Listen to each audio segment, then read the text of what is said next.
Hello there, friends. How are you? It's Tara, and it is time to get crafty. So today we are going to be making mini shakers using real sprinkles, you guys. So much fun.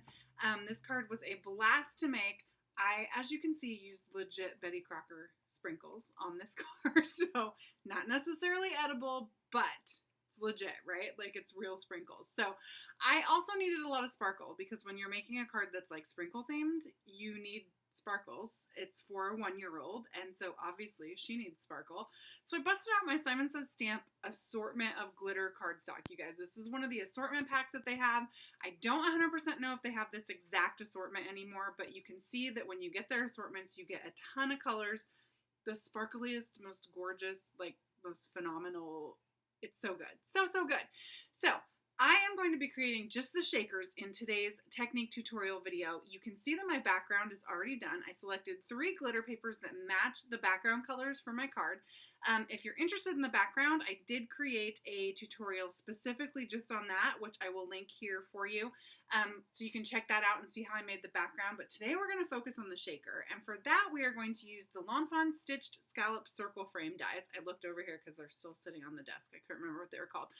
And I am busting these out fresh from the package. So guys, when I have metal dies, I just take my little wire snips, which you can get like in the jewelry section of any craft store, and I just snip those dies apart. Now, you want to be really careful when you're doing this though, because they're legit made of metal. Guys, my kitty.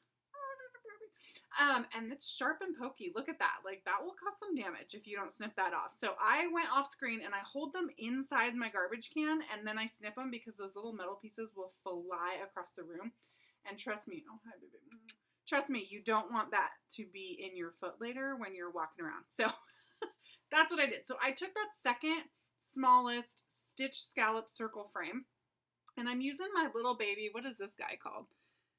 I don't even know. It's like the little mini Sizzix die cut machine, and I'm obsessed, you guys. It makes die cutting so much more convenient for me because you can do the little stuff without busting out your big shot.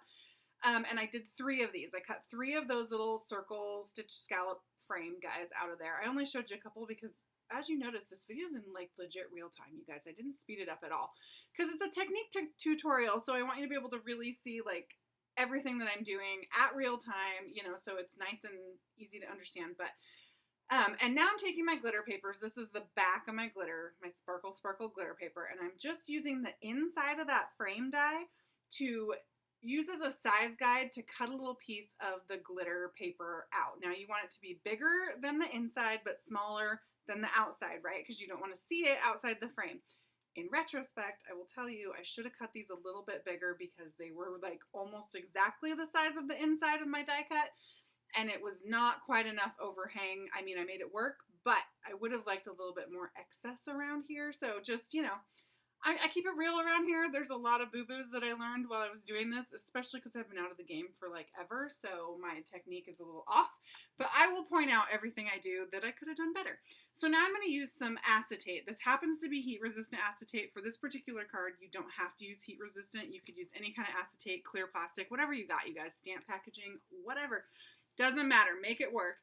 But this acetate's pretty bomb because you can heat emboss on it, so it's heat resistant. So if you were doing a different project where you wanted like your sentiment right on your clear plastic shaker window, you could absolutely use this acetate and heat emboss right on there, and it's gonna work easy peasy. Not all acetate is like that. It melts, y'all. It's plastic. I'm doing the same thing with the acetate. I'm cutting around the inner piece of the die just to make it a little bit bigger.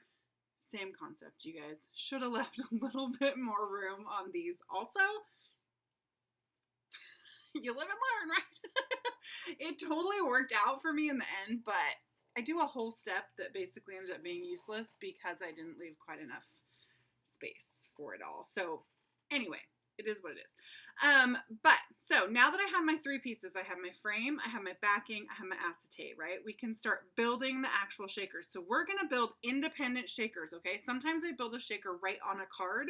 These ones are going to be totally like, they're just going to be little floating shakers, and then we can apply them anywhere we want onto a card. So I am at this point going to attempt to adhere my acetate to my frame on the back of my frame using a Zig glue pen. It didn't work, you guys. I went through all 3 of them. They all came off. Like, just gonna give you the real deets right now. The next step, however, at this point, I'm not aware that it's not going to work. So I'm getting out my big bad roll of foam tape here, Scotch foam tape, an absolute must for card makers, just for life, I think, probably. I'm going to cut 4, well, it made 4. I only need 3, but I'm going to cut little tiny strips of this, okay?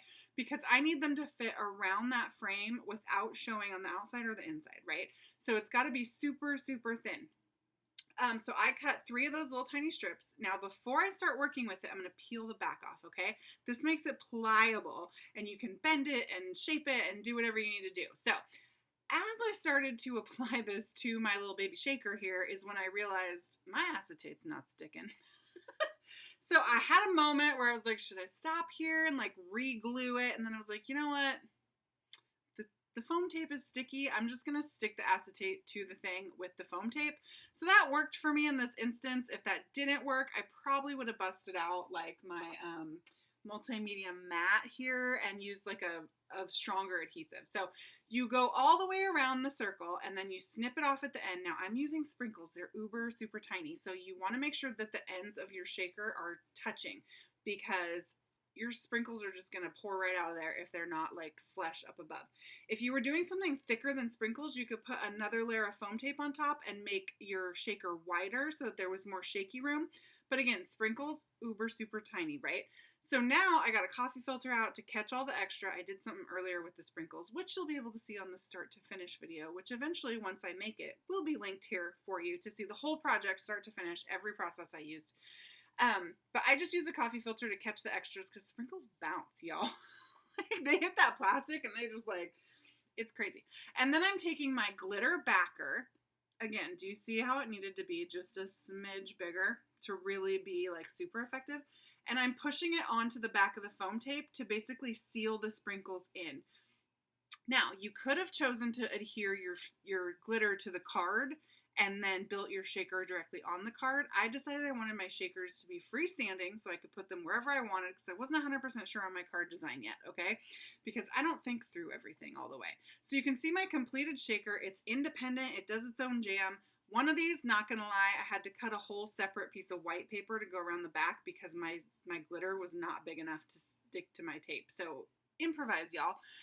So I cut these little critters out that will go on the front of my card, and you can see there that they fit so cute on the little shakers.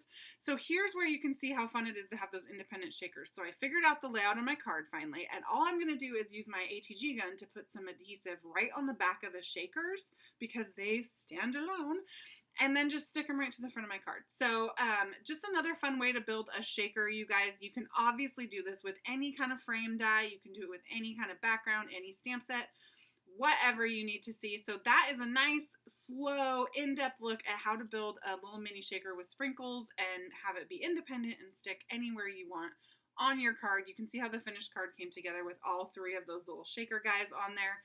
So stinking cute, you guys. Here's a close-up of the shaker. You guys, if you love this video, make sure you click subscribe, and the little tiny bell at the bottom is going to tell you when I make awesome stuff. So you're going to want to click on that. I also really, really heart comments and likes and all that good stuff. Love chatting with you guys. It's like legit my favorite. So do all the things. Watch these extra videos. Thank you guys so much for popping in, and I'll catch you next time. Bye.